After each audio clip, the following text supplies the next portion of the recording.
धन्यवाद।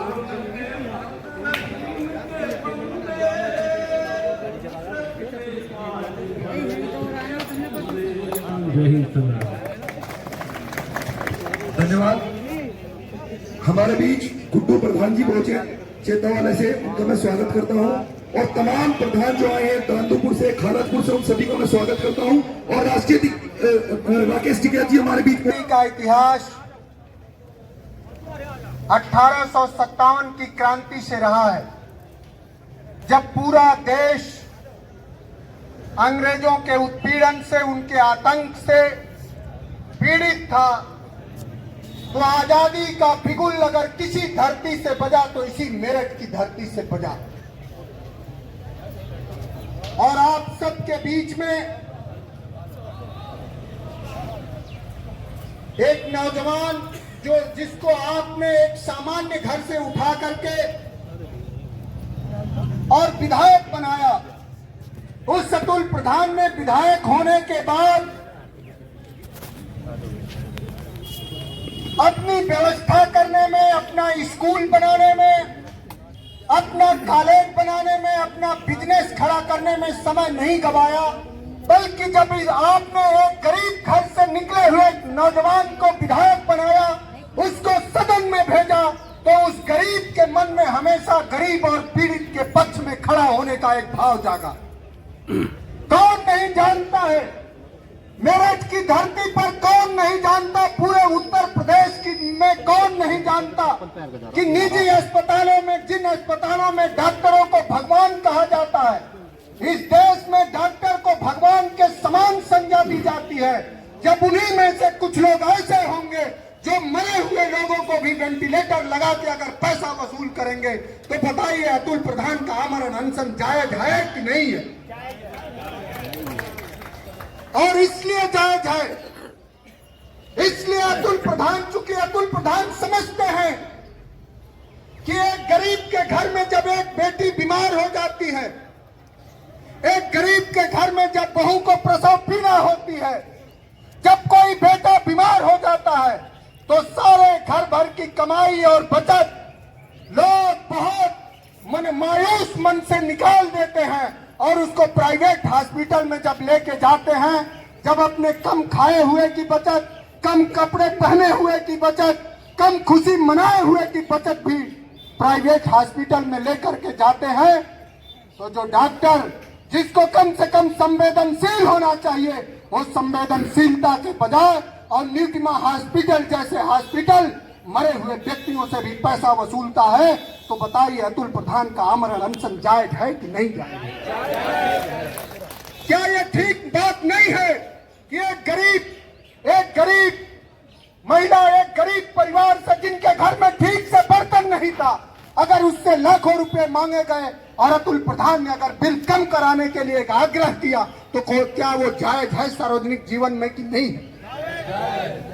इसलिए नौजवान साथियों, माताओं, बहनों, हमारे पार्टी के बहुत वरिष्ठ नेता है और हमेशा उत्पीड़ित और बहुजन समाज के नायक हैं राजकुमार भारती भैया, वो भी आपके बीच में बैठे हैं। अतुल प्रधान पर बस एक लाइन कही जा सकती है कि अतुलित यश क्रेता कौन हुआ, भूखंड विजेता कौन हुआ, जिसने ने कभी आराम किया, विघ्नों में रहकर काम किया। और दूसरी बात यह कही जा सकती है, रामधारी सिंह दिनकर की एक लाइन है कि है कौन विघ्न ऐसा जग में टिक सके वीर नर के मग में, और मानव जब जोर लगाता है पत्थर पानी बन जाता है। तो अतुल प्रधान को आपने सींचा है और अतुल प्रधान का निर्माण कोई एक दिन में नहीं हो गया है। अतुल प्रधान का निर्माण किसी उद्योगपति ने नहीं करा है, बल्कि अतुल प्रधान का निर्माण अखिलेश यादव जी ने आपके बदौलत इतना बड़ा निर्माण करा है कि एक गरीब घर से निकला हुआ नौजवान, जिसके हृदय में कभी बड़े व्यक्ति, किसी बड़े उद्योगपति के प्रति संवेदना नहीं है, बल्कि गरीब किसान और मजदूर के लिए संवेदना है, जो संवेदना चौधरी चरण सिंह में, बाबा साहब अम्बेडकर में थी। और भूख हड़ताल, ये जो 5वां दिन चल रहा, अभी डॉक्टर आए थे, तमाम तरह की इनकी जो रिपोर्ट है, इनका शुगर का लेवल बढ़ गया, इनका वजन घट गया है। लेकिन आपके दिए गए ताकत के बदौलत, आपके दिए गए हौसले और हिम्मत के बदौलत अतुल प्रधान खड़े हैं। आज ये पूरा प्रांगण भरा है और मैं समझता हूं कि अगर यही आंदोलन चलता रहा तो मैं समझ रहा हूं कि कल पूरा मेरठ में कहीं पैर रखने की जगह नहीं होगी। आप सबसे यही आश्वासन चाहते हुए, और मुझे पता है कि बहुत सारे वक्ता हैं और बहुत बात बोलेंगे, और जो प्रशासन के लोग हैं उन पर एक लाइन है कि जब नाश मनुष्य का छाता है पहले विवेक मर जाता है। तो ये वही लोग हैं, अब ये वही लोग हैं कि इनका जो प्राइवेट सेक्टर के जो डॉक्टर हैं अब उनका विवेक काम नहीं कर रहा। लेकिन साधुवाद दीजिए, बधाई दीजिए अतुल प्रधान जैसे लोगों को, जिन्होंने आयास और किसी तरह का सुविधा चुन के नहीं बल्कि गरीबों के हक हकूक के लिए एक बड़ी लड़ाई चुनने का संकल्प लिया है। और वो संकल्प अगर कहीं व्यवहार में तब्दील होगा, अगर प्राइवेट हॉस्पिटलों की लूट बंद होगी तो अतुल प्रधान के साथ आमरण अनशन को सपोर्ट करके होगी। इसलिए समाजवादी पार्टी और पूरे देश भर के लोग अतुल प्रधान को समर्थन दे रहे हैं। और मेरठ के लोगों, धन सिंह कोतवाल के लोगों, आपका इतिहास पढ़ के पूरे दुनिया में लोग साहस से भर जाते हैं। इसलिए ये आपकी अतुल प्रधान के प्रति प्रतिबद्धता होनी चाहिए कि ये भी एक इतिहास जाए कि प्राइवेट हॉस्पिटलों की लूट कहीं अगर बंद कराने का संकल्प लिया गया तो अतुल प्रधान के आमरण अनशन में लिया गया। यही बात कहते हुए अपनी बात खत्म करूंगा। भगत सिंह की एक लाइन है कि उसे यह फिक्र है हरदम नए तर्जे जफा क्या है, उसे यह फिक्र है हरदम नए तर्जे जफा क्या है। मुझे यह शौक है देखें सितम की इंतहा क्या है। दहर से क्यों खता रहे चर का क्यों गिला करें, सारा जहां यदु सही आओ मुकाबला करें, आओ मुकाबला करें। बहुत बहुत धन्यवाद मनोज भाई। चंदौली की धरती से मेरठ की क्रांतिकारी के साथ आए राकेश टिकैत जिंदाबाद, भारतीय किसान यूनियन जिंदाबाद, अतुल प्रधान संघर्ष करो, राकेश टिकैत जिंदाबाद, ऊपर कर लो, पैर ऊपर कर लो, यूनियन जिंदाबाद, राकेश टिकैत जिंदाबाद। भैया थोड़ी थोड़ी सी जगह भी दे दो ना टिकैत छिकाने के लिए। अतुल प्रधान संघर्ष करो। बैठ जाओ सब लोग, कुछ खड़े मत हो, बस पीछे पीछे की तरफ हो जाए सब। और ये इधर की तरफ आने के बजाय राकेश टिकैत जी ले और बाकी पीछे की तरफ चले जाओ। बाकी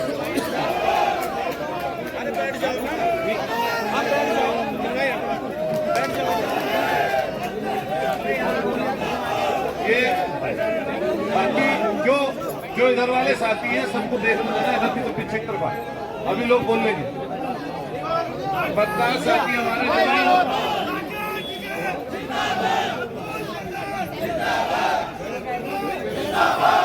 ये आप सब बैठो, आप बैठो, आप बैठो।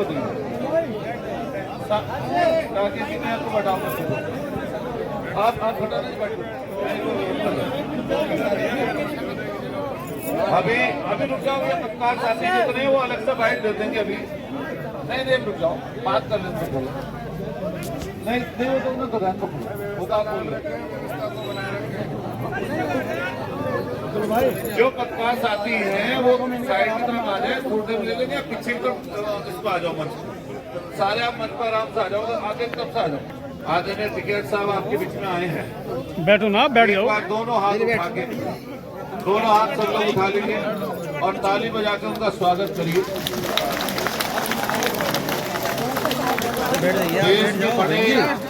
अरे बैठ जाओ, पत्रकार साथी व्यवस्था बनाए। भैया रुक जाओ, अभी रुक जाओ, बैठ जाओ, ये सब मत करो यार, प्रोग्राम चल रहा है, इसको डिस्टर्ब मत करो। अभी ले लेना ये 5 दिन से भूख हड़ताल चल रही है, आपका पूरा सहयोग है, लेकिन थोड़ी देर रुक जाओ तो ये तो बोलेंगे। अभी बोलेंगे सारी बात आ जाएगी। सरकारी अस्पताल, CSC,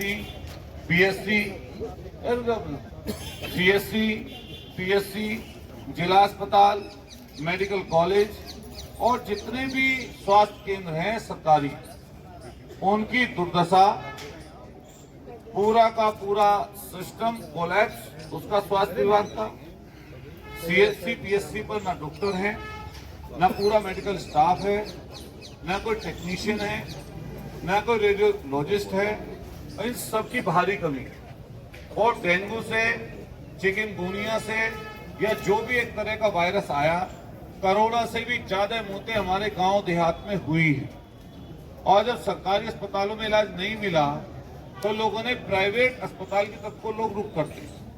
और ऐसी दुर्दशा है सरकारी अस्पतालों की कि वही व्यक्ति जाता है सरकारी अस्पताल में या तो जिसके पास पैसे ना हो या जिसके पैसे खत्म हो गए हो, ऐसे तो जाता है, मतलब सरकारी अस्पताल में इलाज कराना नहीं जाता। तो उसके बाद प्राइवेट के रास्ते खोले इस सरकार, तो प्राइवेट की तरफ जाइए और लाखों लाखों का बिल।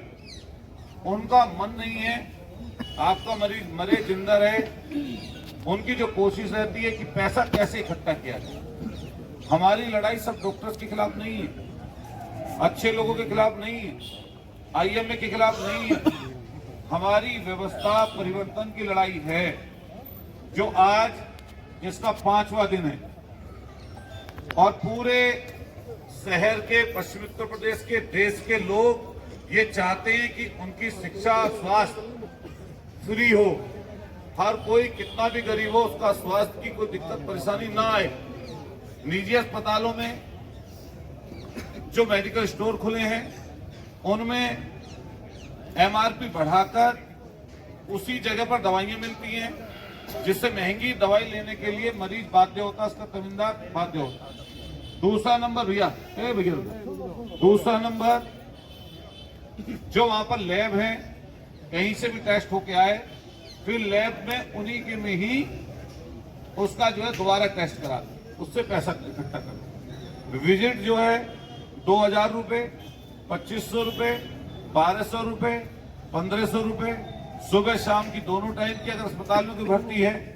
इस सारी व्यवस्था में जो ये लूट का साम्राज्य स्थापित हुआ है, हम लोग इसको लेकर, हालांकि सब लोगों ने कहा भाई अनशन नहीं करना चाहिए, भूख हड़ताल बड़ा स्टेप, लेकिन मैंने कहा कि भाई अगर मेरे भूखा रहकर जनता अवेयर हो रही है तो मैं उस लड़ाई को लड़ूंगा। इसमें लगभग छोटे बड़े दल, विपक्षी दल, किसान संगठन, हमारे वकील साहब लोग, व्यापारी संगठन, शिक्षक संगठन, तमाम छात्र नेता, पूरे शहर के लगभग जो भी संभ्रांत हमारे क्षेत्र के देहात के आदरणीय प्रधान जी, जिला पंचायत सदस्य, पूर्व अध्यक्ष, वर्तमान के अध्यक्ष, ये सब के सब लोग इकट्ठा हैं और इस लड़ाई को हमारे साथ लड़वा रहे हैं। मैं आदरणीय राकेश टिकैत जी का बारंबार अपने क्षेत्र की तरफ से, जिला मेरठ की तरफ से, क्योंकि जब आज ये आवाज निकलेगी तो देश में जाएगी। जितने बड़े चेहरे से, जितने बड़े मुख से कोई आवाज निकलती है तो वो दूर तक सुनी जाती है। हमारे मीडिया बंधु यहाँ पर खड़े हैं जिन्होंने लगातार 20 साल से, तब से हमने पॉलिटिक्स शुरू की, सामाजिक जीवन जिया, हमेशा हमारा सहयोग है। आज इस वाली लड़ाई में भी एक तरफ जहां बड़े धन्ना सेठ हैं तो दूसरी तरफ हमारे सारे पत्रकार बंधुओं ने दिन और रात के 2 बजे तक यहाँ पर थे, हमारी मदद की, हमारा साथ दिया। मैं आपका आभार व्यक्त करता हूँ, आपका धन्यवाद देना चाहता हूँ, क्योंकि विपक्ष के पास कोई हथियार नहीं, विपक्ष के पास आप लोग। बताइए क्या गलती थी? ये अंदर यहाँ पर ये धरना स्थल है, डीएम और प्रशासन के द्वारा छोड़ा गया धरना स्थल, और इस धरना स्थल पर हमारा संविधान के तहत अधिकार बनता है। मैं तमाम साथी किसान संगठनों को और तमाम साथी पहुंचे, उनका बहुत बहुत धन्यवाद। आई मैं बहुत धन्यवाद सुमन, धन्यवाद तमाम साथियों को, धन्यवाद मास्टर, नमस्कार, धन्यवाद। पीछे की तरफ आ जाना, ऐसे आ जाना। तो मैं तमाम साथियों से रिक्वेस्ट ये कर रहा हूँ, अभी जो मैं बात कह रहा था, ये यहाँ पर खाने की व्यवस्था हमने जो बाहर से दूर दराज से सुबह सुबह लोग आते हैं वहाँ कर रखी थी पीछे की। आज सुबह या रात से पुलिस इस चक्कर में लगी थी, प्रशासन के लोग, कि भाई यहाँ से खाना ना, इसमें पूरी सब्जी ना खा ले। मैं सुन लो भाई, पूरी सब्जी को यहाँ पे ना खा ले और आज यहाँ से सामान खोया बाहर। मैं क्यों उनसे झगड़ा नहीं किया? झगड़ा नहीं, क्योंकि हमारा जो हमारा आंदोलन चला शांतिपूर्वक चल रहा। हम खाना बाहर से ला खा ले, लेकिन जो हमारा अधिकार है, जो संविधान में हमें मिला है, तो आप बताइए, आप जबरदस्ती क्यों करना चाहते हैं? ये लड़ाई अतुल प्रधान की इकलौते की नहीं है, ये लड़ाई आवाम की, गरीब और किसान मजदूर की है। और इस लड़ाई को अगर मेरे प्राणों की आहुति देकर भी अगर करोड़ों करोड़ों लोगों की मदद हो जाए तो मैं अपने आप को सौभाग्यशाली समझूंगा। ये लड़ाई किस तरह, लेकिन ये हमारे कपसाड़ के साथी हैं। 60 लोगों को खोया कपसाड़ गांव में 60 लोगों को खोया है। जैसा पहले दिन आंदोलन चला और आज 5वें दिन का, हर दिन लोगों की संख्या बढ़ रही है। गांव गली गली, मोहल्ले शहर के कोई छोटे बड़े आवाम में ये आवाज है। तो मान्यवर, आप हमारे समर्थन के लिए आए हैं। मैं हाथ जोड़कर आपका अभिनंदन और धन्यवाद देना चाहता हूं कि आप इस लड़ाई में शामिल हुए। और मीडिया के माध्यम से कहूंगा, हमारे 1-2 लोग बोलेंगे। सोहेल साहब भी कुछ टेक्निकल चीज बोलना चाहते थे, एक राजकुमार पाटी जी, फिर आदरणीय राकेश जी अपनी बात रखेंगे। सब लोग जहां जहां खड़े हैं ऐसे कैसे खड़े रहे। सोहेल यहाँ जाओ, तो जहां जहां सब लोग पत्रकार हमारे साथ। बाबा साहब भीमराव अंबेडकर की यहाँ तस्वीर और पीछे गांधी जी, जिन्होंने अहिंसा और उन्होंने संविधान के रूप में हमें वो ताकत दी, जिस ताकत का इस्तेमाल करते हुए आज हम शांतिपूर्वक तरीके से अपनी बात, अपने लोगों का दर्द, उनकी पीड़ा उठाने के लिए आदरणीय विधायक मोदी जी के साथ खड़े हैं। प्यारे साथियों, न्यायालय का ये प्रांगण है, यहाँ जहाँ न्याय की बात की जाती है। और मैं चूंकि पेशे से अधिवक्ता हूँ, दिल्ली के उच्च न्यायालय में प्रैक्टिस करता हूँ, और जब मैं देखता हूँ कि मेरे अधिवक्ता साथी यहाँ खड़े हैं तो मेरा सीना और दर्द से चौड़ा हो जाता है। और मुझे लगता है कि ये अधिवक्ता है, इनके लिए मुझे लगता है कि ये वो कलम नहीं है जो बिक जाती है दरबारों में, ये शब्दों के दीपशिखाएं अंधियारे चौबारों में। ये वाणी के राजदूत हैं, सच पर मिटने वाले हैं, डाकू को डाकू कहने की हिम्मत करने वाले हैं। अपना जीवन समर्पित करने के लिए सत्य निष्ठा से प्रतिज्ञा करता हूँ। मेरा रोगी का स्वास्थ्य और कल्याण मेरी पहली प्राथमिकता विचार होगी। मैं अपने मरीज की स्वायत्ता और गरिमा का सम्मान करूंगा। मैं मानव जीवन के प्रति परम सम्मान बनाए रखूंगा। मैं अपने कर्तव्य और अपने रोगी के बीच दखल देने के लिए उम्र, बीमारी या विकलांगता, पंथ, जातीय मूल, लिंग, राष्ट्रीयता, राजनीतिक संबंधता, नस्ल, यौन झुकाव, सामाजिक प्रतिष्ठा या किसी अन्य कारक पर विचार नहीं करूंगा। रोगी के मर जाने के बाद भी मैं उन रहस्यों को गुप्त रखूंगा जो मुझे बताए गए हैं। मैं विवेक और गरिमा के साथ और अच्छी चिकित्सा परिपाटी के अनुसार अपने पेशे की प्रैक्टिस करूंगा। मैं चिकित्सा पेशे की गौरवशाली और महान परंपराओं को बढ़ावा दूंगा। मैं अपने शिक्षकों, सहकर्मियों और छात्रों का सम्मान और धन्यवाद करूंगा। मैं रोगी के लाभ और स्वास्थ्य सेवा की उन्नति के लिए अपने चिकित्सा ज्ञान का साझा करूंगा। उच्चतम मानक को देखभाल प्रदान करने के लिए मैं अपने स्वयं के स्वास्थ्य, कल्याण और क्षमताओं के ध्यान रखूंगा। खतरे की स्थिति में मैं भी अपने चिकित्सा ज्ञान का उपयोग मानव अधिकारों और नागरिक स्वतंत्रता का उल्लंघन करने के लिए नहीं करूंगा। मैं ये वादा पूरी निष्ठा से, स्वतंत्र रूप से, अपने सम्मान से करता हूं। लेकिन इस प्रतिज्ञा को भूलकर ये लोग पैसे के लिए, व्यवसाय के रूप में और डाकू के रूप में, क्योंकि जब हम इस पेशे के खिलाफ नहीं है, लेकिन हम डॉक्टर के खिलाफ हैं। ये लड़ाई किसी पेशे के खिलाफ नहीं है। डॉक्टर एक पेशा है, डॉक्टरी एक पेशा है, और हम पेशे के खिलाफ नहीं है। हम उस पेशे के खिलाफ नहीं, हम कह रहे हैं ये सेवा है, आपको ये सेवा करनी है। और आज अतुल प्रधान, आपको लगता है कि आप इनको परेशान कर ये 5, 7, 8, 10 दिन भूखे रह जाएंगे तो आपको लगता है ये कमजोर पड़ जाएंगे। गलत सोचते हो। ये शेर है, इसकी कुर्राहट आपके लिए काफी होगी। ध्यान रखना, मैं सरदार विधानसभा से बिलोंग करता हूं और मैं अतुल प्रधान जी के साथ तब से जुड़ा हूं जब वो छात्र राजनीति करते हैं। और अतुल प्रधान को जितने करीब से मैं जानता हूं, अतुल प्रधान नाम है तप का, त्याग का, बलिदानी का, कुर्बानी का, नौजवानी का, छात्र का, पीड़ित का, गरीब की आवाज का, एक गरीब ऐसा है कि विश्वास का, और इस विश्वास को ऐसे टूटे देंगे। और आज अतुल प्रधान आपका और मेरा नाम है। अतुल प्रधान हर उस गरीब का नाम है जिसकी माँ की आंखों के आंसू अस्पताल की तरफ डॉक्टर के टक लगा के देखती है कि काश मेरे पास पैसे होते, ये डॉक्टर साहब मेरे बच्चे को अटेंड कर लेते हैं। जिसके पास ये होता कि काश मेरे पैसे होते तो मैं भी अच्छे अस्पताल में अपने मरीज का इलाज करा लेता। जिसको आपने डाकू के रूप में इस पेशे को, इस सफेद कोट को कलंकित किया है। ये लड़ाई उनके खिलाफ है। तो दोस्तों, आप तमाम लोग मिलकर इसका साथ दे रहे हैं और आप तमाम लोग मुबारकबाद के मुस्तहिक हैं और ये लड़ाई जहां तक चलेगी वहां तक चलाएंगे, क्योंकि हमारे पास जमीन का सीना चीर कर, फसल उगाकर अन्नदाता के रूप में अन्न पैदा करने वाले किसान नेता आदरणीय राकेश टिकैत साहब भी हैं और इनके पास हमारा पेट भरने वाला हल भी है और हमारी मुसीबतों का निकालने वाला भी हल है इनके पास। तो मुझे उम्मीद है कि तमाम सब लोग मिलकर जब ये काम करेंगे तो इस चीज का हल भी निकलेगा और ये लड़ाई जितनी भी लंबी होगी, मैं उम्मीद दिलाता हूं कि मैं, मेरे दोस्त, मेरे परिवार अपनी पूरी क्षमता से अतुल प्रधान जी के साथ साना बशाना रहेंगे। जय हिंद, जय भारत।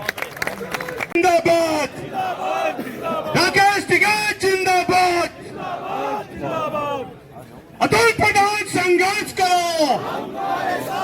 हमारे बीच में बहुत ही ओजस्वी राजकुमार भाटी जी हैं, राष्ट्रीय प्रवक्ता सपा के। मैं उन्हें बुलाने से पहले सिर्फ एक सेकंड में थोड़ा सा बता दूं आदरणीय राकेश टिकैत जी के सामने, जिन्होंने हमें अपना समर्थन दिया है। राष्ट्रीय जाटव महासंघ, राष्ट्रीय जाटव महासंघ, उसके बाद बहुजन सशक्तिकरण संघ, क्षेत्रीय श्री गांधी आश्रम कर्मचारी संगठन, Vrindavan garden residential welfare association, Uttar Pradesh माध्यमिक शिक्षक संघ, Meerut university teachers association, Noorbano महिला जन कल्याण समिति, यथार्थ के सारथी, भारतीय किसान यूनियन चढ़ूनी, न्याय पार्टी, भारतीय जन साधारण पार्टी, राष्ट्रीय लोकदल, उत्तर प्रदेश उद्योग व्यापार मंडल, new weavers welfare association, Indian Sheikh Abbasi अल्पसंख्यक महासभा, अखिल भारतीय पाल महासभा, यही सब लोगों के साथ सब लोगों का समर्थन है।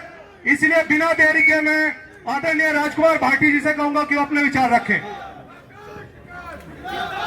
बहुत ही लोकप्रिय, बहुत संघर्षशील, बहुत आंदोलनकारी और बहुत बहादुर हमारे विधायक भाई अतुल प्रधान जी के द्वारा गरीब और आम आदमी की आवाज के लिए जो ये आमरण अनशन किया जा रहा है, उसके समर्थन में आए देश के किसानों और मजदूरों की आवाज भाई राकेश टिकैत जी हमारे बीच में, जो बहुत ही शानदार तरीके से आपको सारे मुद्दे जिन्होंने अभी थोड़ी देर पहले समझाए, मेजर हिमांशु जी, हमारी पार्टी के राष्ट्रीय प्रवक्ता साथी मनोज काका जी, हमारे दूसरे साथी भाई विजय राठी जी जो संचालन कर रहे हैं, हमारे बीच में मौजूद किसान नेता भाई बबली गुजर जी, और हमारे मेरे साथ आए ग्रेटर नोएडा से समाजवादी पार्टी के युवा नेता भाई डॉक्टर विकास भाटी जी, और सभी हमारे पवन खटाना जी, राजकुमार नागर जी जो चौधरी टिकैत जी के साथ आए हैं, किसान यूनियन के नेता हैं, और यहाँ पर अतुल प्रधान जी के संघर्ष के समर्थन में आए आप सभी बहुत ही आदर के योग्य बुजुर्गों, नौजवान साथियों, माताओं, बहनों। साथियों, ये लड़ाई इतनी छोटी लड़ाई नहीं है, ये किसी एक अस्पताल के खिलाफ या एक डॉक्टर के खिलाफ लड़ाई नहीं है, ये देश की आजादी को और देश के लोकतंत्र को बचाने की लड़ाई है। इसे हमें बहुत गंभीरता से समझना पड़ेगा। ये जब देश आजाद नहीं था, जब इसमें अंग्रेजों का शासन था, तो देश के लखपति, करोड़पति और राजा महाराजा और जमींदार तो तब भी मौज में थे। उनकी तो सारी बातें अंग्रेज सुनते थे। अंग्रेज भी तो व्यापार करते थे, वो ईस्ट इंडिया कंपनी थी, वो मुनाफा कमाते थे और सारे मुनाफाखोर उनके समर्थन में थे। अगर हमारे लाखों करोड़ों लोगों ने कुर्बानियां दी, 90 साल तक संघर्ष किया, अंग्रेजों की गोलियां खाई, लाठियां खाई, जेल काटी, संपत्ति अर्पित कर दी, तो वो इस देश के आम आदमी की लड़ाई लड़ रहे थे, गरीब आदमी की लड़ाई लड़ रहे थे। और आज देश की आजादी के 76 साल बाद वो आजादी की लड़ाई बेकार होती जा रही है, बेउद्देश्य होती जा रही है, क्योंकि आज फिर देश का आम आदमी, गरीब आदमी, कमजोर आदमी, किसान, मजदूर उसी हालत में पहुंच गया जिस हालत में अंग्रेजों के शासन में था। आज आम आदमी की कोई सुनवाई नहीं है, आम आदमी के लिए कोई सुविधाएं नहीं है। हमारे देश के प्रधानमंत्री ने एक बार कहा था, जो वर्तमान प्रधानमंत्री हैं, कि मैं चाहता हूं कि हवाई चप्पल पहनने वाला भी हवाई जहाज में चले। क्या ऐसा हुआ? अरे प्रधानमंत्री जी, आपने तो ये नारा देके उसकी हवाई चप्पल भी छीन ली बेचारे की, उसे नंगे पैर कर दिया। हवाई जहाज तो दूर की बात है, उसके लिए बस चलने के लिए नहीं है, सड़क चलने के लिए नहीं है, जो आप योजनाएं बना रहे हो सारे पूंजीपतियों के लिए, अमीरों के लिए, लखपतियों के लिए, करोड़पतियों के लिए बना रहे हो। साथियों, आज देश में ये अस्पताल और स्कूल ये लूट के सबसे बड़े अड्डे हैं। इनमें सबसे ज्यादा शोषण होता है।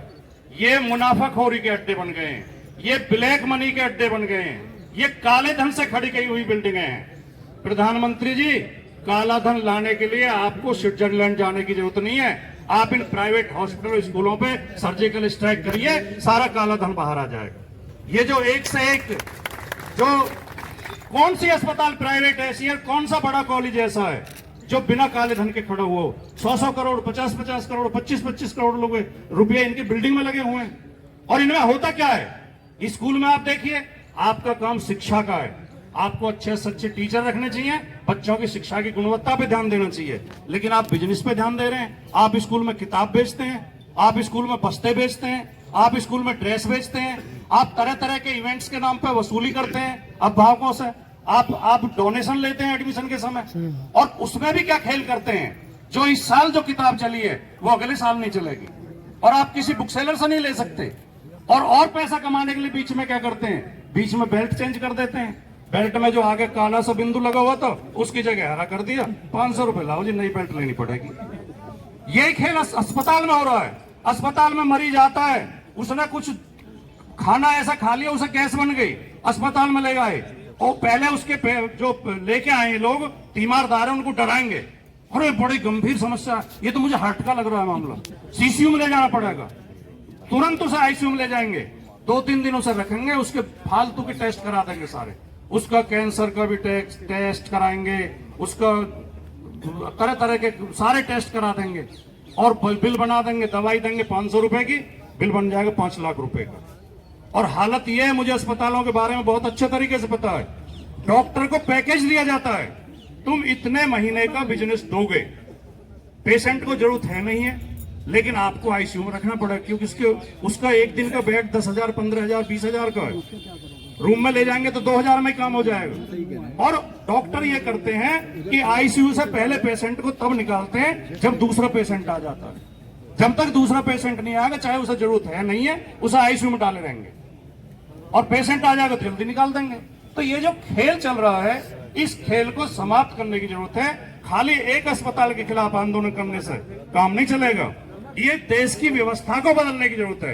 ये षड्यंत्र पूर्वक पूंजीपतियों को फायदा पहुंचाने के लिए, अमीर लोगों की जेब भरने के लिए ये षड्यंत्र पूर्वक किया जा रहा है कि प्राइवेट अस्पताल, सरकारी अस्पताल और सरकारी कॉलेजों को बर्बाद किया जा रहा है, और प्राइवेट अस्पताल और प्राइवेट कॉलेजों को महंगा किया जा रहा है। बच्चों की पढ़ाई महंगी की जा रही है, इलाज महंगा किया जा रहा है। मेजर हिमांशु जी कह रहे थे कि दवाई और पढ़ाई मुफ्त होनी चाहिए, ये तो समाजवादियों का पुराना नारा रहा है। डॉक्टर लोहिया के समय से रोटी कपड़ा सस्ती हो, दवा पढ़ाई मुफ्ती हो। और जब देश आजाद हुआ था तो हमारे नीति निर्माताओं ने यही तय किया था कि इलाज और पढ़ाई बिल्कुल मुफ्त होगी और समान होगी, सबके लिए एक जैसी होगी, अमीर के लिए भी गरीब के लिए। लेकिन धीरे धीरे और इसका सबसे बड़ा कारण और बताना चाहता हूं, ये जितने प्राइवेट अस्पताल और प्राइवेट कॉलेज हैं, सब या तो नेताओं के हैं या अधिकारियों के हैं, इसलिए इनके खिलाफ कार्रवाई नहीं होती। मुझे ज्यादा जानकारी नहीं है इस अस्पताल के बारे में, लेकिन निश्चित तौर पर इनमें कोई ना कोई सत्तारूढ़ पार्टी का आदमी इसमें हिस्सेदार होगा जरूर, उसका शेयर होगा इसमें जरूर, इसलिए सुनवाई नहीं हो रही है। शुरू में तो पुलिस ने एफआईआर लगा दी थी, कोई ऐसी बात हुई नहीं, कोई घटना ऐसी हुई नहीं, दोबारा फाइल खोली गई है। और देखिए, आखिर बात ये मैं कहते हुए जो मेजर साहब भी कह रहे थे, राजनीतिक आदमी की और जिम्मेदारी क्या होती है। राजनीतिक आदमी अगर सत्ता में है तो जनता के लिए काम करे, और अगर विपक्ष में है तो जनता की आवाज उठाए। तो अतुल प्रधान क्या कर रहे हैं?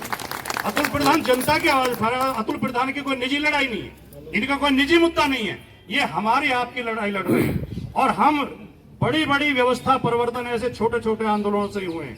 जब महात्मा गांधी ने नमक के लिए सत्याग्रह किया था तो उस समय लोग मजाक उड़ा रहे थे कि 2 मुट्ठी नमक बनाने से क्या हो जाएगा, लेकिन वो देश की जनता को जगाने के लिए आंदोलन था। आज अतुल प्रधान अगर एक अस्पताल के खिलाफ या आमरण अनशन पे बैठे हैं, भूखे बैठे हैं, तो ये चाहते हैं कि व्यवस्था चेंज हो, इन अस्पतालों और कॉलेजों के जो खर्चे हैं वो सीमित किए जाएं, इन पर सरकार का नियंत्रण हो, इन्हें खुली लूट की आजादी नहीं दी जानी चाहिए। मैं इनका अतुल प्रधान जी को बहुत बहुत स्वागत और सम्मान करते हुए, आपका बहुत बहुत आभारी होते हुए कि आप हमारी लड़ाई लड़ रहे हैं, हमारी आवाज उठा रहे हैं, हमारे बच्चों के भविष्य के लिए आप भूखे बैठे हैं। मैं इन शब्दों के साथ आपसे निवेदन करते हुए कि इनका साथ नहीं छोड़ना है, इस सरकार को झुकाना है और इन पूंजीपतियों को झुकाना है। इसी के साथ अपनी बात समाप्त करता हूँ। जय हिंद, जय भारत, जय समाजवाद। फिर भी आप रोजाना हजारों की तादाद में इकट्ठे हो रहे हैं। आज 5वां दिन है और आज किसान यूनियन के साथियों ने भी जिस तरीके से समर्थन और साथ का ऐलान कर दिया, तो वो दिन दूर नहीं है कि जनता के हक और हकूक की इस लड़ाई को हम सफल ना बना दें। भाई रुक जाओ, मंजूर भाई चुप रहो ना, कोई बात नहीं, तो बैठो, सुनाई आ रही सब, कोई बात नहीं। मैं आभार व्यक्त करूंगा। अंकुश भाई ऊपर आ जाओ, अंकुश भाई को अंदर, आम आदमी पार्टी के अध्यक्ष आए। तो मैं धन्यवाद ज्ञापित करता हूं हर एक किसान यूनियन के साथी का, चाहे खटाना ही चल के आए हो, चाहे नगर साहब चल के आए हो, राकेश टिकैत जी के साथ, चाहे हमारे क्षेत्र के तमाम साथी जो लगातार रात भर रुक के भी डॉक्टर साहब बैठे, महकार सिंह जी बैठे, और तमाम साथी जो रात रुक करके हमारा समर्थन और मदद कर। और आज आपने जो हौसला बढ़ाया है, इससे एक मैसेज बहुत अच्छा जाएगा शहर में और देहात में कि भाई लड़ाई जेन्युइन है, ये हक और अधिकार की लड़ाई। उपेंद्र भाई, हम सब लोगों को मिलकर लड़नी। मैं ज्यादा बड़ी बात तो करता नहीं हूं, लेकिन मैं ये कह सकता हूं कि अभी जब राजकुमार भाटी जी बोल रहे थे, इन्होंने एक बात की थी कि लोगों को अवेयर और जगाने की। मैं भी राजकुमार भाटी जी से बात कर रहा था कि भूख हड़ताल क्या करोगे। मैंने कहा साहब, आप भी और माननीय राष्ट्रीय अध्यक्ष जी भी और बहुत सारे लोग मुझसे कह चुके कि भाई जो है भूख हड़ताल तुम्हें नहीं करनी चाहिए थी, इनसे ऐसी छक्के लड़ना चाहिए। लेकिन मैंने कि जो आपकी बात हो तो आप कहेंगे ही, लेकिन मैंने ये इसलिए करा कि जिससे लोगों में एक जागृति आवे, लोग अवेयर हों और एकजुट हों। आज सब बड़े बुजुर्ग और सब क्षेत्र के पूर्व प्रधान, वर्तमान प्रधान, तब आम आदमी यहाँ पर खड़ा, पीछे तक लोग सुनने भरा पड़ा सके। और 11 तारीख को जब आपकी पंचायत होगी तो मुझे पूरा यकीन है कि कचहरी और कचहरी के आसपास के सारे रास्ते बंद हो जाएंगे। हो जाएंगे, नहीं हो जाएंगे? हो जाएंगे। तैयार हो उसके लिए? हाथ उठाकर बता दो सब। तैयार है। और ये व्यवस्था परिवर्तन की लड़ाई जो गांधी जी ने सत्याग्रह करके की थी और हम भी उस रास्ते पे चल के आगे बढ़ा रहे हैं, ये मेरी अकेले की जिम्मेदारी नहीं है। अब अतुल प्रधान इस जगह पर बैठा भूखा 5 दिन से, तो ये अकेले अतुल प्रधान की लड़ाई के वजह से नहीं बैठा। और ये राजकुमार जी सिर्फ इकलौते एक अस्पताल की लड़ाई नहीं है, वो तो सिंबल बन गया था लूट का, इसलिए उसका नाम न्यूट्रीमा की जगह लोगों ने दिया लूटीमा, लूट का अड्डा। और हर कोई से अपनी अपनी कहानियां हैं उसकी। मैंने कल क्या किया, आदरणीय राकेश जी ये कह रहे थे कि भाई अतुल प्रधान 20 साल का अपना हिसाब दे दे। हालांकि मैं हिसाब किताब में बिल्कुल पक्का और सच्चा निकला। मैंने, इन्होंने परसों मुझसे कही थी, मैंने कल ही एफिडेविट देके अपने पूरी संपत्ति का ब्यौरा दे दिया और स्पष्ट कर दिया जो मेरे दादा, जो मेरे पिताजी और जो मेरे को उनकी संपत्ति आई है, जो मेरे बच्चों पे चली जाएगी आने वाले समय पर। इसके अलावा कोई भी ऐसी चीज जो अतुल प्रधान ने 20 साल में कहीं से 1 नंबर, 2 नंबर, 10 नंबर से खरीदी हो या लाई हो, तो वो सारी की सारी सरकार की हो जाए।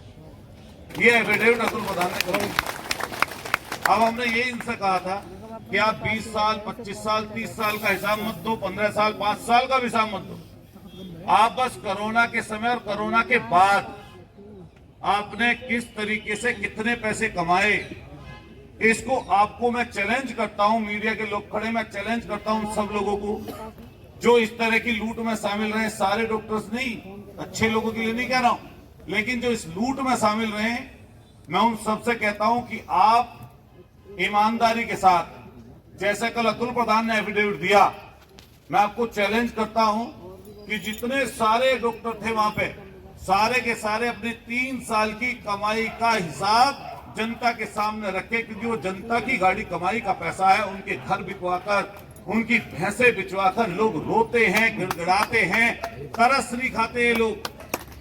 ये तो हमारे किसान यूनियन के साथी हैं। जब हरी टोपी लगा के पहुंच जाते हैं कहीं पे तो कई बार ये दहशत आ जाती है, डर जाते हैं। लेकिन ये लड़ाई मेरी अकेले की नहीं, फिर मैं कह रहा हूं आप सबकी है। तो जब ये आज से आगे बढ़ेगी, मुझे नहीं पता आज के आगे क्या होगा, किसी को भी नहीं पता, लेकिन मैं इस लड़ाई को लड़ रहा हूं। आप सब लोग, कल हम लोग करेंगे फिर प्रोग्राम, परसों मेरठ महोत्सव के नाम से चीजें लोकतंत्र सेनानी और दूसरे लोगों को रखेंगे और यहाँ पर करेंगे संडे के दिन प्रोग्राम, और फिर सोमवार के दिन बड़ी पंचायत। हाथ उठा के बताओ जिस पर ट्रैक्टर सब लेकर आएंगे उस दिन। ये सम्मान अकेला अतुल प्रधान का नहीं है और न ही मेरा अकेले काम। जिस दिन सिर्फ मेरे से जुड़े हुए लोग ही ट्रैक्टर लेकर आ गए, शायद मेरठ में कोई कोना नहीं बचेगा जहां पे जगह भरी ना हो, जहां पे जगह भरी ना हो। जब आप हमारी रैली में लाख आदमी जा सकते हो, जब आप हमारे छोटे छोटे प्रोग्रामों में, चुनाव में 100 ट्रैक्टर, 50 ट्रैक्टर लेके निकल सकते हो, तो मेरी उस लड़ाई में तो आप मेरे साथ थे। ये आपकी लड़ाई में लड़ रहा हूं, तो बताइए अब कौन निकल के इस लड़ाई को लड़ेगा? बताओ। हम सब लड़ेंगे। और ये जात बिरादरी की लड़ाई नहीं है, और मैं फिर कह रहा हूं, ये दल और पार्टी और संगठन की भी लड़ाई नहीं है, ये इंसानियत को जिंदा रखने की लड़ाई है, इंसानियत को बरकरार रखने की लड़ाई है। ये सबसे ऊपर उठ के हम सब लोगों को मिलके, चाहे वो सरकारी कर्मचारी हो, चाहे वो आउटसोर्सिंग के लोग हों, चाहे वो सुविधा वाले कर्मचारी हो, चाहे वो आम आदमी किसी व्यापार से जुड़ा हुआ हो, चाहे वो खेत का किसान हो, चाहे वो मजदूरी करने वाला मजदूर हो, चाहे वो नौजवान छात्र जो पढ़ने वाला, स्कूल में पढ़ने वाला वो नौजवान हो जो ताकत हौसला रखता है, ये हर एक व्यक्ति की लड़ाई है। इसलिए दोस्तों, साथियों, क्योंकि मुझे 5वां दिन हो गया आज पानी पर और अनशन हम लोग हैं, भूख हड़ताल पर हैं, तो मैं आप सब लोगों से निवेदन करके जाऊंगा कि अगर ये लोग मुझे यहां से उठा भी लें 1-2 दिन बाद, 4 दिन बाद, तो आप सब लोग इस लड़ाई को जारी रखिएगा। बताइए, जारी रखेंगे? आज आप तो योद्धा निकल रहे हैं, आंदोलन से योद्धा निकलते हैं। मैंने देखा राकेश जी, जो आपने 13 महीने तक आप लोगों ने आंदोलन चलाया, ऐसे कई साथी हमें मिले जो इस आंदोलन में आए, जिनकी वाणी, जिनका स्वर इतना तेज, इतना ताकतवर, इतना मार्मिक और इतना सदा हुआ था कि वो सुबह से शाम तक, अरे भैया रहने दो ना, सुनते रहो। आप हिम्मत रखिएगा इस चीज की कि मेरी हिम्मत आप लोग हैं, और आज के समय ये भी समझिएगा, मेरे और आसपास मैं भी आपकी हिम्मत तब बन पाऊंगा जब आप मेरा साथ देंगे। इसलिए लड़ाई बड़ी है। राकेश जी हमारे बीच में आए हैं और खलबली है प्रशासन में, रात से ही कोशिश कर रहे हैं कि उठ जाए अतुल प्रधान। जो मेडिकल कॉलेज की इमरजेंसी से मरीजों को उठा के प्राइवेट हॉस्पिटल ले जाते हैं, उनको तो कार्रवाई करो। अरे वो जो ब्लड बैंक जो गलत तरीके से खोल लिए गए, जिनके लाइसेंस आपने गलत दे दिया, जो बेच रहे हैं दिल्ली फरीदाबाद गलत तरीके से, उनको तो अंकुश लगे। आप व्यवस्था तो दो कि अस्पतालों के अंदर अगर मेडिकल स्टोर है तो डॉक्टर साल्ट लिखेगा, और साल्ट अगर नहीं लिखेगा, अगर मेडिसिन का नाम भी लिखेगा, तो सब अस्पतालों में मिलनी चाहिए, सब मेडिकल स्टोरों पर मिलनी चाहिए। बताओ बात सही है गलत है? इसलिए जितने साथी आज यहाँ पे हैं, कमर कस के जाना कि अगर हम लोग जहां तक इस लड़ाई को बढ़ा रहे हैं, लेकिन आप सब लोगों से उम्मीद है कि आप सब लोग अगर इससे आगे लड़ाई बढ़े, मान लिया हम लोग को ये कहीं रखें, प्रशासन लेके जाए, अगर रात को कॉल आए, रात मैंने देखा हजारों लड़के आ गए थे, रात में जब पता चला ये हटाना चाहते हैं, मैं आपको जब कोई कॉल दूं या आपको कोई सूचना मिले, मेरी भी ना पहुंचे, किसी और की पहुंचे, तो आप लोग इकट्ठा होना। और राकेश टिकैत जी का तो मुझे मंजर वो याद है। राकेश टिकैत जी जैसे ही 26 जनवरी के दिन अपने आंदोलन को पहुंचे, और राकेश टिकैत जी को जिसने सुना, आंखों में आंसू आ गए थे उसके। बताओ आ गए थे, नहीं आ गए थे? एक एक व्यक्ति की आंखों में आंसू, और लोग जैसा था वैसे ही दौड़ पड़ा था दिल्ली की तरफ, वैसे ही दौड़ पड़ा था। और कोई ट्रैक्टर पे, कोई मोटरसाइकिल से, कोई गाड़ी से, कोई बाइक से चले गए थे। और देश के ऐसे व्यक्ति को जिसने कभी झुकने की बात नहीं की, चाहे डिसीजन कोई ले लिया हो, अगर किसी ने झुकाया तो इन्हीं लोगों ने झुकाया, और आप सब लोगों ने, किसानों ने झुकाया। तो इसलिए शहर की भी लड़ाई, देहात की भी लड़ाई, मेरठ की भी लड़ाई, उत्तर प्रदेश की और देश की ये लड़ाई है। और जब आंदोलन शुरू होते हैं ऐसे ही होते हैं। जब यहां से ये आगे बढ़ेगा, जब आगे चलेगा तो ये देश के कोने कोने तक जाएगा। और इसमें सबसे पहले बात चलेगी कि 1857 की क्रांति का वो शहर जो शहीद धन सिंह कोतवाल का शहर था, जो शहर चौधरी चंद सिंह जी की कर्म भूमि के रूप में था, ऐसे शहर से फिर एक क्रांति निकली है। और ये क्रांति लोगों को महंगे इलाज और महंगी शिक्षा से छुटकारा दिलाने के लिए निकली थी। मैं दोस्तों, साथियों, बड़े बुजुर्गों, हमारे गांव के बहुत सारे लोग बैठे हैं गढ़ीने के यहाँ, जो अभिभावक हैं मेरे, जो इकट्ठे होकर लगातार आते हैं। और पूरे गांव के क्षेत्र के आसपास के लोग, जिन गांव के नाम लेने लगूं तो शायद यहाँ सैकड़ों गांव के लोग मौजूद हैं, मौजूद लोग मौजूद, प्रधान, उप प्रधान, आसपास के कई लोग ऐसे जो लगातार ही आते हैं, रोज आते हैं। लेकिन उसके साथ साथ हमारी ढाका मैडम बैठी है यहाँ, माता जी, ऐसे लोग भी आ रहे हैं। पूरे शहर से निकल निकल के शर्मा जी पीछे खड़े हैं, जो रोजाना आते हैं, सिर्फ ये कह के जाते हैं तो हिम्मत मत हारना।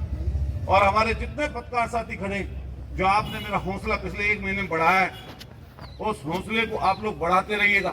अगर मेरी ईमानदारी में कहीं खोट मिल जाए पत्रकार साथियों, अगर हमारी सोच में कहीं खोट मिल जाए तो साथ हमारा मत देना। लेकिन पत्रकार साथियों, ये लड़ाई अच्छाई और बुराई के बीच में लड़ाई, ये लड़ाई संविधान के तहत हम लोग यहाँ लड़ रहे हैं। बताइए, धरना स्थल है, सरकार के द्वारा छोड़ा गया धरना स्थल, और मैं आंदोलन का सबसे आखिरी स्टेप अमन अनशन भूख हड़ताल कर रहा हूँ। ये संविधान ने मुझे अधिकार दिया है। जब भगत सिंह जी भूख हड़ताल कर सकते हैं, जब बड़े बड़े लोग सत्याग्रह, गांधी जी सत्याग्रह कर सकते हैं, तो हम उस सत्याग्रह को क्यों नहीं कर सकते? क्या बात है कि यहाँ का पूरा प्रशासन और यहाँ पर सत्ताधारी पार्टी के लोग ये चाहते हैं कि अतुल प्रधान को उठाओ और इसको जो है जेल का रास्ता दिखाओ। अरे मैं जेल में जाऊंगा तो मैं सत्याग्रह वहां भी करके दिखा दूंगा, वहां भी सत्याग्रह करके दिखा दूंगा। होगा क्या मुझे नहीं पता, लेकिन जब कूद गए सच्चाई की लड़ाई में, जनता की लड़ाई में, तो मैं आप सबके लिए खड़ा हूं। आप सब लोग मेरी मदद करना। ये लड़ाई विधायक बनाने की नहीं है, वो तो आपने मुझे जिता दिया। ये लड़ाई सांसद बनने की नहीं है, ये लड़ाई दल और पार्टी से ऊपर उठ के है। ये लड़ाई, फिर मैं बात कह रहा हूं, इंसानियत को बचाने की, इंसानियत को बरकरार लड़ने की लड़ाई है। जो समाज का ऐसा तबका गरीब है, शोषित है, वंचित है, पीड़ित है, कमजोर है, दलित है, और ऐसे लोग जो किसान लोग, मध्यम वर्गीय परिवार के लोग, आम आदमी जो रोजाना पिसता है, रोता है, गिड़गिड़ाता है, कितनों की पत्नियां, कितनों के पति, कितनों के बेटे, कितनों के बाप इसी तरह अस्पतालों में मौत के घाट उतार दिए गए। और मैं दावे के साथ कह सकता हूं, पूरे कोरोना में ऑक्सीजन के सिलेंडर बिक रहे थे, अच्छे अच्छे डॉक्टर विदेशों के टूर पर चले गए थे। ग्रामीण अंचल के लोग, जो डॉक्टर थे ग्रामीण अंचल के, वही उस समय कोरोना के समय इलाज कर रहे थे। आज फीस बढ़ा दी। हमारी मांग सीधी है कि फीस, परामर्श शुल्क जो आप 30 सेकंड 1 मिनट देखते हैं, वो 200 रुपए से ज्यादा है। अगर आप में इंसानियत और नैतिकता है, अगर किसी कानून के तहत भी नहीं आती, तो ये जो आपका सेवा का पैसा है, या आपको 200 रुपए फीस, आईएमए के साथियों से निवेदन करते, पत्रकार माध्यम साथियों के माध्यम कि आईएमए के साथियों से हमारा निवेदन है कि कल ही मेरठ के डॉक्टर्स की मीटिंग बुलाएं और उनसे कहें कि पूरे मेरठ की नहीं बल्कि इलाके की, पूरे जिले की जनता, उत्तर प्रदेश की जनता ये चाहती है कि नैतिकता के आधार पर ये फीस 200 रुपए से ज्यादा नहीं होनी चाहिए। बताइए, इस मीटिंग में हाथ उठा के समर्थन करिए इस चीज का। तो मैं, राकेश टिकैत जी हमारे बीच में पहुंचे हैं।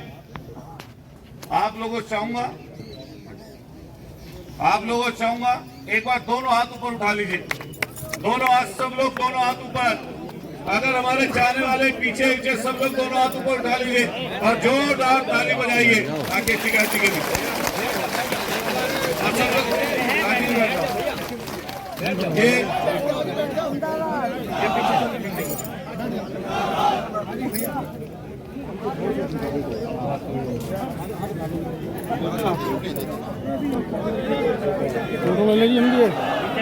यहीं से लगेगा, यहाँ से आई तो जाएगी नहीं। हम भी तो हम यही खड़े हैं भाई।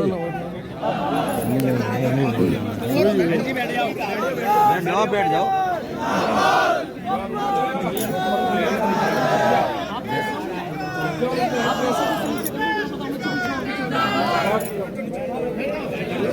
बैठ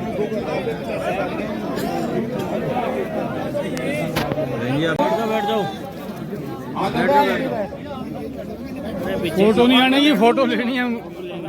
बैठो बहन, बैठो ना आप लोग, बैठो राव जी, बैठो बैठो। सभी पत्रकार बंधु, ये जो धरना चल रहा है यहाँ पे, इन चीजों की जरूरत पड़ती है।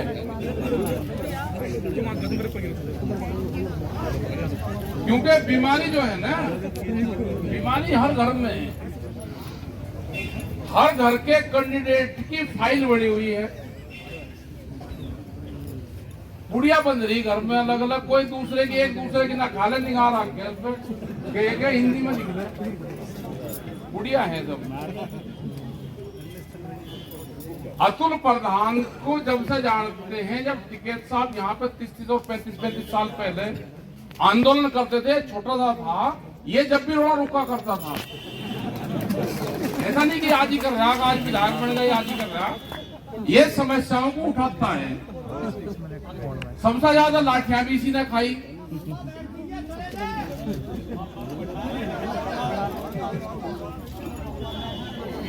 देखो मर्ज तो है,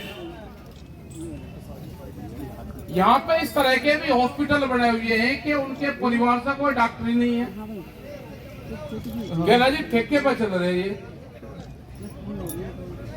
जो एम्बुलेंस वाले हैं, अगर उनको मरीज मिल जा तो वो ऐसी खड़ी हैं जहाँ पे अस्पताल का बात नहीं पता है जी ये हॉस्पिटल है, कौन छोड़ गया भाई, ये एम्बुलेंस वाला छोड़ गया, उनके कमीशन बंधे रहे हैं। मुजफ्फरनगर से, बाहर से, दूर से बहुत आवे यहाँ पे लोग। लेकिन है बात इसने कही कि कुछ डॉक्टर ठीक भी है, कुछ हॉस्पिटल ठीक भी है। हम कंपेरिजन सब करते हैं कि मुजफ्फरनगर थोड़ा सस्ता है, मेरठ थोड़ा सा उससे महंगा है। तो यहाँ मुरादाबाद, रामपुर और भंतक के पूरे क्षेत्र के लोग यहाँ पाते हैं कि हब है पूरा मेरठ। क्योंकि अगर यहाँ से दिल्ली और नोएडा चले गए तो वहां तो कान कटे ही कटे, जेब और कान।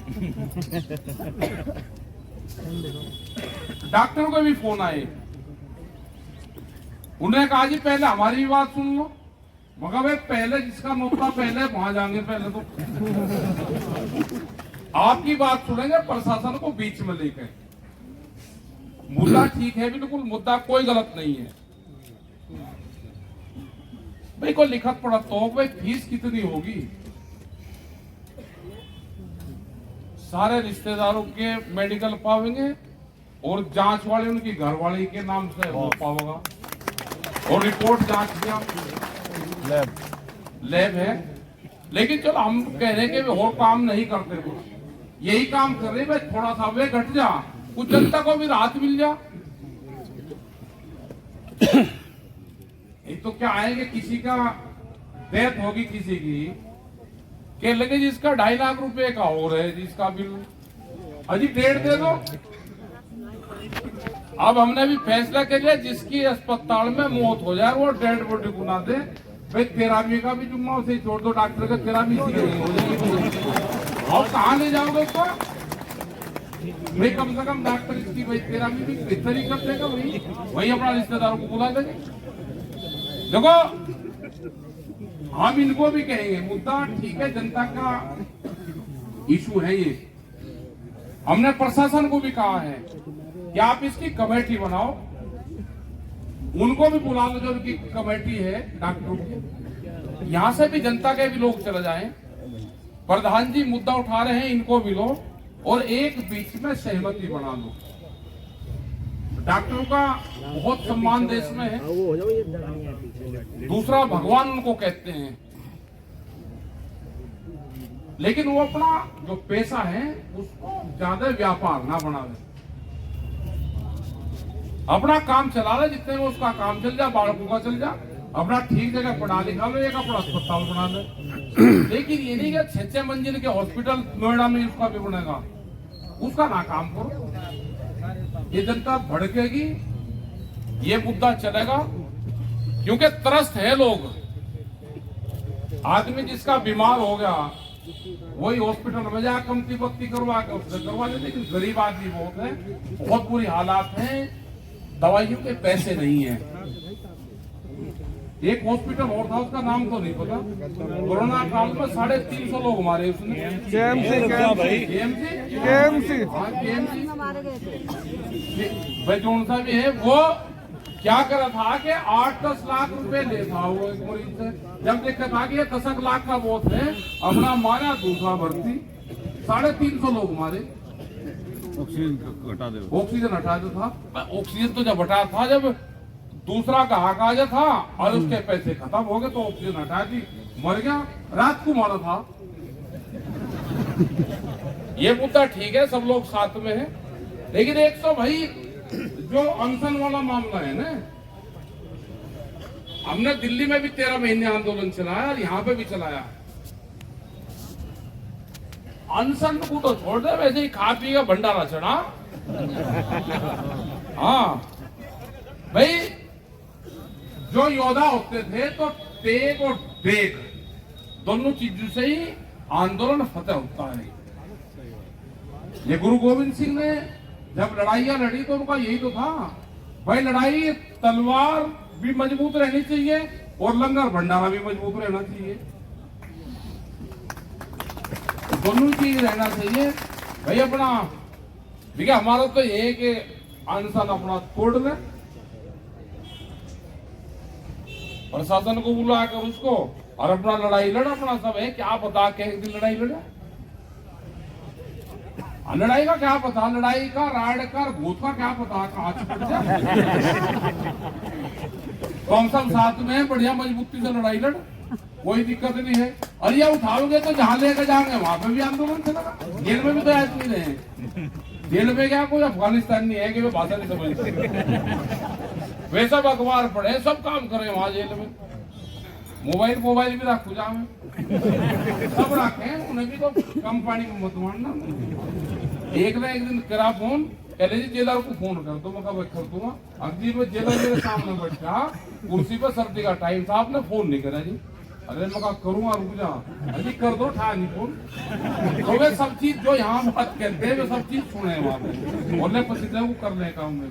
तो अपना आंदोलन चलाओ, बढ़िया भीड़ है यूथ आपके इस आंदोलन में, क्योंकि तरस है इसमें। इसे पॉलिटिकल तो बड़ा ही है ना, आपका देश में यहाँ से समाजवादी का लगाया कि मैं इलेक्शन भी लड़ूं, वो जो कुछ काम करेगा आवाज में करिए, इस मंच पर घोषणा करिए। इस मंच पे अतुल प्रधान रहे, अतुल प्रधान रहेगा भाई। किसी का यहाँ पर जो और लगे उसका, अब तो समाजवादी का है उसका है, तो ये आप चले जाएंगे, रपट जाएंगे। अतुल प्रधान की है तेरे साथ में, कोई चिंता ना करे। जेल में चलेगा तो कम से कम मिलना करेंगे वहां पर। लेकिन प्रशासन से हमारा यह है कि बातचीत का एक रास्ता खोल लो। जो डॉक्टर है उनकी भी टीम है, उनकी भी पूरी कमेटी है, वे भी कुछ घटे, क्योंकि पहली बार आंदोलन हुआ, नहीं करता कोई उनके खिलाफ, एक सम्मान देते हैं उनको आम जनता, लेकिन उस सम्मान का गलत फायदा ना उठाए। हमारा पत्रकार बंधु से भी है कि आपने कवर जो करे हैं इस धरने को, आपका भी बहुत बहुत धन्यवाद। क्योंकि ऐसे हालात में कवर करना, जब कैमरा और कलम पर बंदूक का पहरा है, इनकी भी हिम्मत ही मानना। वकील साहब हमारे आ रहे हैं, इनकी भी हिम्मत ही मानना। जो यहाँ पर आ रहे हैं क्रांतिकारी, मानो के घर से इनको कब जेल भेज दे, फोटो भेज दे, कुछ नहीं पता। और अभी भाई हालात और खराब होंगे, अभी नहीं, अभी और खराब होंगे। अगर 24 में या बीमारी सी फेर आएगी ना, तो ये सोशल मीडिया ये सब बंद होंगे, नेशनल चैनल एक बनेगा, उसी से ही खबरें उठानी पड़ेगी। गलत सलत किसी ने खबर छा दी तो इनका टारगेट है कि अभी 5 महीने हो गए, ये गिनती लग रही करवाने, 2 साल का टारगेट है। हर आदमी देश का चिन्हित होगा, कौन उस विचारधारा का है, कौन उस विचारधारा का नहीं है। जो उस विचारधारा का वो ठीक रहेगा, और जो नहीं होगा उसके खिलाफ मुकदमे होंगे, नौकरी लगे, उसको तंग करेंगे। ये होगा तो इस देश को आंदोलन ही बचाएगा, ध्यान रखना।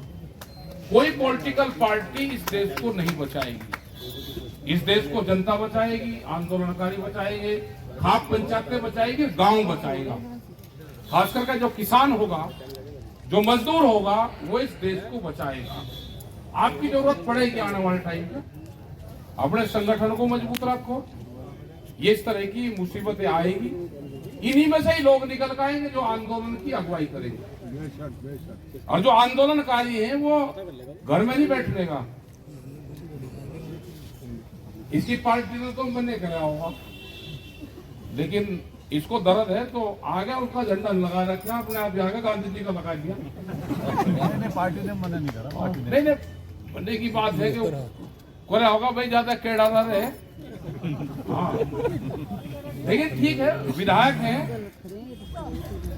और ये आंदोलनकारी है। विधायक भी अपने दम पर बना, आंदोलनकारी अपने दम पर बना, किसी के रेलो पर करने का। और ये तो यहाँ पे रहेगी, कुछ बीमारी थी यहाँ पे जिला विश्व में भी मेयर में वो एक लेगा, यहाँ से कुछ लेगा, वो बी टीम थी उनकी, लेगा कर गया कुछ काम, उससे बचकर हो। वे भी बीमारी है बड़ी हैदराबाद के लिए। ठीक है, वे उन्हीं की ए, बी और सी टीम भी होगी, तो बी क्या सी भी होगी, डी भी होगी। तो अपना भाई काम करते रहो, आंदोलन को अपना चलाओ। हम भी मुरादाबाद जाएंगे और आते जाते रहेंगे, अपना निगाह रखेंगे। प्रशासन बात करेगा तो बातचीत करो उनसे, जो डॉक्टरों की टीम है उनसे भी बात करो, जो वकील है कुछ तो कागज पत्तर तो बहुत बेडम नहीं रहा। हाँ, ये कागज तो बता ही नहीं किसी ने। आज लोग को शपथ कहेंगे, ले शपथ तो सेवा भाव की ले, और वहां घर की कैंची जेब काटने की। तो धन्यवाद आप सबका भाई, क्योंकि हमें भी 13 में हिंदी आंदोलन चला, हमें भी कई लोगों ने कहा जी उसके उसमें क्यों जा रहे, क्यों ना जा भाई। वो हरी बीमारी में जहाँ पे भी लड़ाई झगड़ा हो, अतुल प्रधान सबसे पहले जा खड़ा हुआ। मेवात का मामला हो, और ये टिकैत साहब के टाइम से ही, टिकैत साहब के टाइम से ही ये आंदोलन में रहता है। इस पर अत्याचार हो जाते हो, स्कूल के मामले हो, दो चीजें रखना, पॉलिटिक्स और जाति। बैठे जाति का भी एक आधा नारा लगा दे कभी कभी कोई, उन दो चीज से आंदोलन को बचा लियो, आंदोलन कभी फेल होगा ही नहीं। बिल्कुल आंदोलनकारी यहाँ से निकल कर फिर अपना विधायक बनते समाजवादी का, अंदर नुको भी आंदोलनकारी फोटो अपना ठीक लगा रखे बराबर में, ठीक है अपना यहाँ गांधी जी का ना अपना, ठीक है। धन्यवाद भाई सबका। जय हिंद संविधान।